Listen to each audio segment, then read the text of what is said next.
Hello, this is Save File Corrupted with another edition of Xbox Game or Pass, where David, I scour through the depths of Xbox Game Pass and play estranged games that aren't noticed and loved like the others, and let you know if you should game or if you should pass on them. Now, anybody who knows me knows that I love Xbox Game Pass. Absolutely love it. I think it's a tremendous value for what you're getting. I mean, 10, 15, even on PC, it's $5 a month, and you get over 100 games that's continuously updated every week.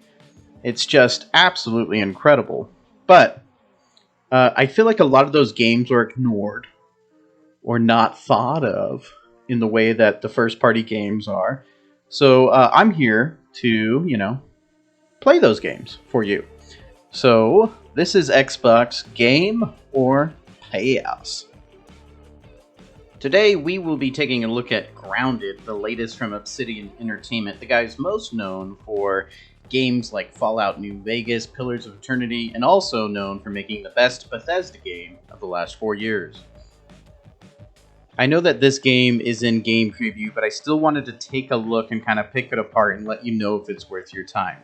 Now, that being said, I also think videos like this help the developer kind of get some feedback as well on what's good and what's not. Now, ever since I was a kid and saw Honey, I Shrunk the Kids, I've wanted to be shrunk down. Mainly because I'm an introvert and I don't like talking to people. And if I was tiny, I couldn't be seen more. But also just to kind of, have that different viewpoint. So this game, when I first saw the preview for it, was automatically appealing to me because I was like, wow, that's such a cool idea. And I don't think I've seen that before, except for like those micro racing games where you're like racing little cars around like desks and stuff. I like the idea of playing a survival game, but at like a microorganism level. This game is a survival build game, much like Minecraft or Forest or some of these other games that have come out in recent memory. I love this genre. I was very excited to jump into this game. Right away, I noticed that there's low frame rate. It's clunky. It takes getting used to. I loved the areas. I think it's a beautiful looking game. Seeing sunlight shine through your hands or through the grass is very cool looking. Like, in fact, if you ever get lost in this game, you can just, look up and see, oh, there's the big oak tree I need to go to, or, oh, there's a gas canister over there. And you just kind of, look up, and you can see which direction you're headed in. I wanted to start with the positives in this game. I feel that the sense of discovery, of finding new things, new base options, new armor pieces, that's all very important in the survival build genre. And I'm happy to say that it's pretty prevalent here in Grounded. There are a lot of things that you can find for your base. There are a lot of armor options that you can build. You can kind of customize your character in that way. They give you, if you have a whole set, they give you little perks. If you can carry more grass, maybe your stamina is increased, stuff like that. But the sense of discovery is fantastic in Grounded. The base building in this game is also fantastic. You can set a blueprint out of everything that you want to do with your base, and then you can go to those particular parts of your base, and it will tell you what materials you need to finish that part. I think this is very well done, and it's very intuitive and easy to do. A lot of times, I feel like base building or any sort of construction in the Survivor build genre can get a little overwhelming or it's just too much, but I feel like they've done a very good job with that here. Playing co-op in this game is a blast, as it is in any game structured like this, but it's just fun to build a base, and maybe someone's working on building the walls while you're building a dew collector that collects you dew, while the other one's out hunting to collect food for everybody to survive. There is a mechanic where you do get thirsty and you do get hungry, so you have to manage that as the day progresses. You can just drink the water that's on the ground, but it's contaminated, which, is strange to me. Like, what is there, pesticides in this person's yard? But the dew is the best way to go. And I'm not talking Mountain Dew. I'm talking about the original dew. The original dew, the scientific dew. It's moisty out there. There are plenty of secrets to find. I, in fact, stumbled upon something horrific that made me realize, is this a kid's game? I'm not sure. Just because the idea that kids are the ones who are out here in this yard I found some things that I don't want to speak of, and I also don't want to ruin in case you're going to play yourself. You can stumble upon it yourself. But let's just say it involves a lot of dead things. There is somewhat of a story that you kind of follow for a survival build game. It's cool that they kind of have this underlying story. There's like these weird labs that you can unlock and kind of figure out what happened and why these kids are shrunk down. So it's cool that it's not just a survival build where you're kind of creating your own themes and storylines. You can follow that storyline and still have the storyline of spiders eating you constantly, because that's what happens in this game. There was one really cool particular thing that happened to me. I went inside of an ant hill, and because I had the ant armor on, the ants treated me as one of their own, so I was able to explore the entirety of that ant hill like I was an ant with them. And it was just a really cool experience because I hate ants in real life, but this somewhat made me empathetic towards them. Like, you know, there's not much life that an ant gets to live besides going and collecting hot dog bits and gathering them and taking them down inside of the ant hill and leaving them there for me to then take and eat at my base. On to the negatives for this game, and there are quite a few. The game is glitchy and clunky. I touched on that a little bit before. I'm going to give it a pass. I'm still going to list it, but it is in game preview, so I feel like it's not the finished version of the game. So, you know, when you go to sleep and your body's like crumbled up into a ball, or, you know, the game just overall is glitchy, like juice boxes are like the devil in this game. Stay away from them. They squirt out juice, but for some reason or another, it like glitches out the entire game, and like a random object will spawn inside of that juice bubble. Also, the bow and arrows animation is like broken. For some reason, when I go to shoot the bow and arrow, it combines the holding the bow and arrow and the shooting bow and arrow animation together. So those kind of things, I feel like things that will be fixed in the final version. I'm gonna list them as a negative, but I'm not gonna like knock the game for it.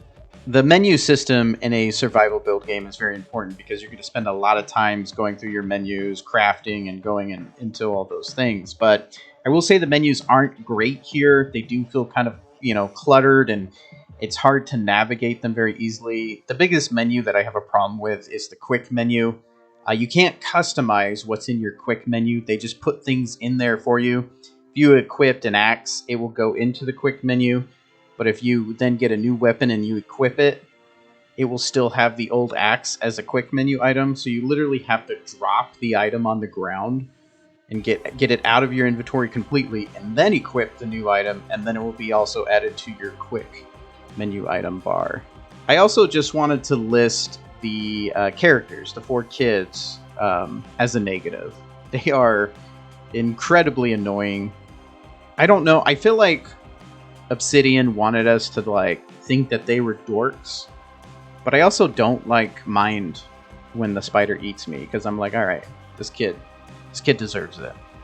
I hate this new wave of thinking of like, let's create cool characters for the player then to pick and play, when let us create our own characters. Let us connect and build with our own characters that we empathize with way more than these 4 kids who just are not realistic kids by any means. Like, I don't know if you've ever met a Gen Z kid. This is not it.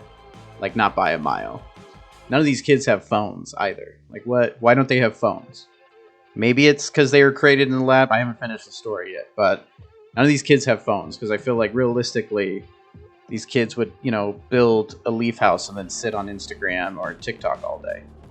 This game is so incredibly hard. I don't think I've played a game this difficult. And when I say that, I mean every single bug, like the big bugs, kill you in 1 hit or less. Like, it's just ridiculous. I got the ant armor, and I finally thought, here I go. I got the ant armor. I've explored their base. I got their hot dog bits. I'm ready for battle. But a spider still kills you in basically 1 hit. And I was playing on normal, which I feel like normal is normal. It's not hard or easy, but it shouldn't be so difficult to where you're dying in 1 hit all the time. Like, what's got to give? What kind of armor do you have to get here? So a lot of the armor, while cool looking, while it has cool abilities, does feel useless because it doesn't feel like it does anything.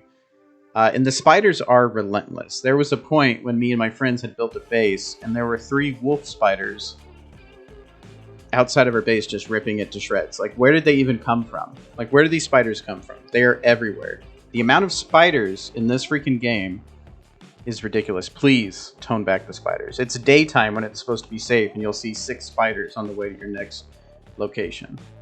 I do have to give a shout out to Obsidian for including an accessibility option of tending to those who have arachnophobia, is that you can literally turn off spiders in this game and replace them with other big bugs, because if you are scared of spiders, this is not a game for you. So in review, the positives of this: it's got a fun sense of discovery. There are new items and new areas to always explore and find. There's great co-op action. There's a lot of secrets. The actual building in the game is fun with the blueprint system. The story is cool for what it is. There are a lot of cool insects in the game as well. Ants are my particular favorite. The negatives of the game is it's glitchy and clunky. It's in-game preview, so I wouldn't hold that too much against it.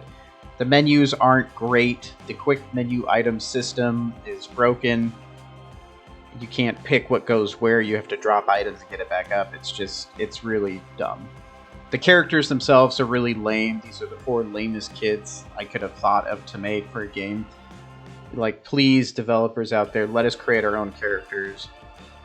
The game is incredibly hard, and that's just the difficulty spike of actually the spiders. There's also, I didn't touch on this a lot, but there's also not a lot of like clean water out there. If you don't build your own dew collector, your character's always going to be thirsty.